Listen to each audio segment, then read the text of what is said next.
ações da 777 penhoradas, o que pode atrasar a venda para Marcos Lamáquia no Vasco, novo patrocínio no Vasco e muito mais. Fala aí pessoal, eu sou Jorge Nicola, bem-vindos a mais um vídeo do canal, sempre bom ter vocês por aqui, sem perder tempo, pedir para deixar like, se inscrever no canal e ativar as notificações. Agora sim, bora começar o vídeo com aquele tradicional giro de notícias para contar que Pedrinho e Marcos Lamáquia se encontram nessa quinta-feira para ajustar os últimos pequenos detalhes para a assinatura do memorando de entendimentos. A venda da SAF do Vasco para o filho do dono da Crefisa está praticamente fechada. Hora de falar sobre as zebras na Copa do Brasil e olha que eu não estou incluindo apenas a queda do Flamengo contra o Vitória ou do Botafogo contra a Chapecoense. Aconteceu um monte de maluquice nessa quinta fase da Copa do Brasil. Você quer ver? A Chapecoense, lanterna do Brasileiro, está nas oitavas de final despachando o Botafogo. O Remo, 19º colocado, bateu o Bahia e também estará na próxima fase. O Mirassol, na 18ª colocação, usou reservas contra o Bragantino e também passou. O Grêmio, 17º colocado, na zona de rebaixamento nesse momento no Campeonato Brasileiro, venceu com folga, Confiança, placar agregado de 5-0. No 16º colocado, o Corinthians bateu 2 vezes o Barra por 1-0 e também passou. O 15º colocado, o Santos, eliminou o Curitiba, que hoje ocupa a 9ª colocação no Campeonato Nacional. O Internacional, 14º, mais um ameaçado pelo Z4, venceu 2 vezes o Atlético. E o Galo, 13º colocado, precisou dos pênaltis, mas avançou diante do Ceará. Já os times da parte de cima da tabela, vários deles caíram. Flamengo, 2º colocado, deu adeus depois de derrota acachapante, feia, doída, contra o Vitória por 2-0. São Paulo, 4º colocado, é mais um eliminado, caiu para um time da Série B, o Juventude. O Bahia, na 6ª colocação, só tem um Campeonato Brasileiro depois de outra eliminação. O mesmo vale para o Bragantino, para o Curitiba. O Bragantino é o 7º, o Curitiba o 9º e o Botafogo 12º colocados. Qual dessas é a maior zebra dessa quinta fase da Copa do Brasil? Use o espaço para comentário e registre a sua opinião, beleza? Informação chata para o torcedor do Vasco.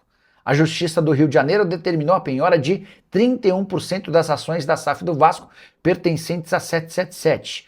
Decisão em caráter liminar pode atrasar a venda do clube para Marcos Lamáquia. Quero te explicar em detalhes essa história. Hoje, o clube associativo, por conta dessa decisão, não pode vender ou transferir essa participação societária para novos investidores sem autorização judicial. A medida atende a um pedido da Matrix Capital, empresa que intermediou a venda da SAF para a 777 em 2022.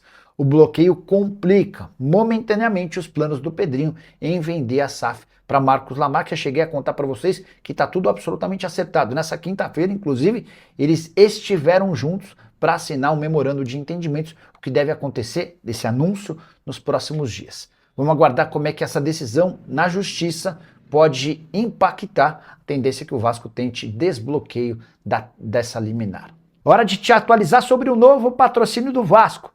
Ainda não se trata do patrocínio Master, mas o Cruz Maltino anunciou nessa sexta-feira a Facility Proteção Veicular como seu novo patrocinador, o acordo até dezembro de 2026. A marca vai ter seu nome estampado na parte de trás do calção. E a estreia já acontece nesse sábado contra o Internacional. Sobre o patrocínio Master, o Cruz Maltino não tem um patrocínio no peito desde a virada do ano.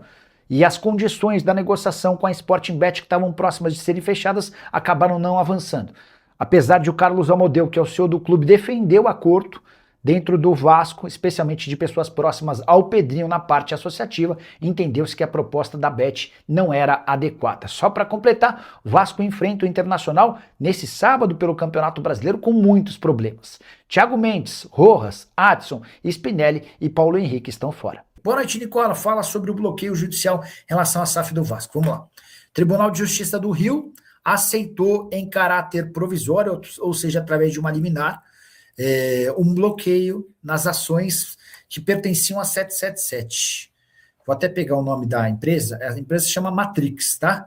Matrix Capital. Essa empresa que intermediou a venda da SAF do Vasco para 777 em 2022 alega que não recebeu o que tinha direito. Então ela bloqueia as ações da 777 e impede que o clube associativo venda ou transfira essa participação societária para novos investidores sem autorização judicial.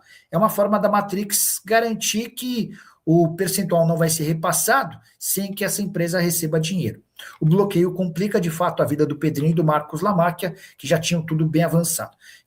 Qual é a estratégia do Vasco a partir de agora? É tentar na justiça derrubar essa liminar, tá bom? E qual é a verdade que o Vasco vai trazer reforço midiático? Tem alguma coisa? Sandrão, acho que depende muito de como é que vai funcionar a questão da venda da SAF, né? A coisa estava bem avançada. Cheguei a conversar com uma pessoa do Vasco que estava super eufórica, otimista, de que o memorando de entendimento seria assinado por uma venda breve. Resta saber o quanto essa decisão na justiça em favor da Matrix, bloqueando as ações da 777, pode atrasar esse processo, tá? Eu já vou falar da SAF. Deixa eu falar do jogo de amanhã no Beira-Rio com o Internacional, nesse sábado, 18h30. O Vasco está bem no Campeonato Brasileiro, está na 8ª colocação. Se vencer o Inter fora de casa, bota mais 3 pontos na conta e vai esperar os outros resultados para ver como que ele pode subir ainda mais na tabela.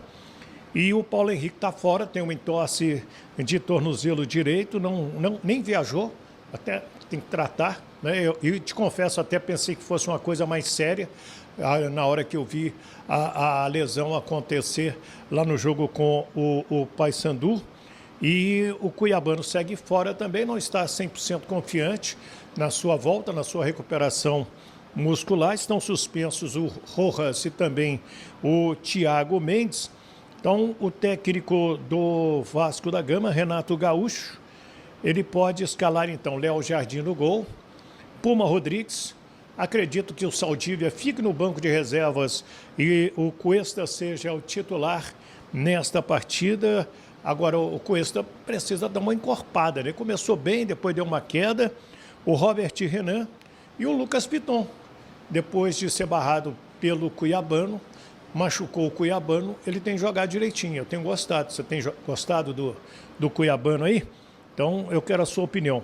No meio-campo, Barros, Hugo Moura, o Tietê e o Nuno Moreira. Tietê e Nuno Moreira. Agora, pode ter também o Marino Inestrosa, um jogador importante para a equipe do Vasco, porque ele já começa a mostrar a sua qualidade, que fez o Inestrosa, né, valer 30 milhões de reais.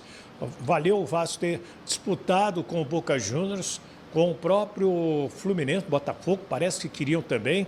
Então, o Vasco pagou e trouxe o Marino e agora ele começa a apresentar um bom futebol. Isso é bom para o Vasco da Gama e para ele principalmente.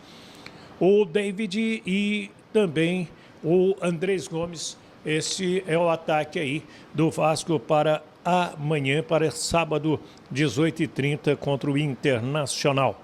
Gente, vamos falar da SAF. Meu amigo Diogo Dantas, no jornal o Globo, ele fez uma matéria no seu blog, na sua coluna do jornal o Globo, muito bem feita, diga-se de passagem, gosto muito do trabalho do Diogo Dantas, é bem informado, e ele traz hoje a informação que o Marcos Lamáquia está esperando fechar com o Vasco da Gama quanto antes. Ele, o Pedrinho, apalavrado já está. Então agora é aquela questão jurídica. O Pedrinho deu carta branca para o departamento jurídico da SAF do Vasco tomar todos os cuidados, amarrar muito bem o contrato para não ter o problema que teve aí com a 777, segundo o presidente, falou meu amigo Diogo Dantas. Agora, olha só o que está acontecendo. Como teve uma liminar agora, a gente falou no vídeo passado, para que não seja vendido pelo Vasco atual, pelo Vasco Associativo ou quem está tocando a Vasco SAF, os 31% das ações da 777, da EQEP, sem o consentimento da Justiça. Isso aí dá uma travada. E não é uma travada de um dia, meia hora, meio-dia, não. É uma travada de meses. Tem que tentar resolver o quanto antes para que a negociação possa sair. E aí que vem a notícia do meu amigo Diogo Dantas. Em palavras bem populares, Botafogo, Fluminense, Santos, Vitória já teriam sondado o Marcos Lamarck para ver se não quer, ao invés do Vasco, pegar o Botafogo, que estão tirando o John Textor, ou pegar o Fluminense, que está virando uma SAF, ou o Santos, que está virando uma SAF, ou o Vitória, que já virou uma SAF. Então, abriu o interesse desses clubes de ter um parceiro comercial como o Marcos Lamarck, que é de 47 anos, que tem uma empresa voltada para esse tema. E principalmente porque o pai está dando garantias aí de 2 bilhões e meio, segundo informações do próprio Diogo Dantas, em termos dessa negociação com o Vasco da Gama. Então, a situação é essa. Eu estou te passando, estou dando a fonte, que é o meu amigo Diogo Dantas. É um cara muito bem informado e eu gosto do trabalho dele. Por esse motivo, eu estou dando todo o crédito, não poderia ser diferente, porque ele trouxe, então, essa informação. Fala pessoal, beleza? Chegando aqui com aquele giro de notícias exclusivas e atualizadas do maior clube do Brasil. A gente fala realmente do maior clube do mundo. Um grande abraço para você. Não esqueça de sentar o dedo no like, se inscrever no nosso canal e ativar o sino das notificações para você sempre que for possível receber as principais atualizações do maior clube do Brasil. Um grande abraço, até o próximo vídeo. Fui!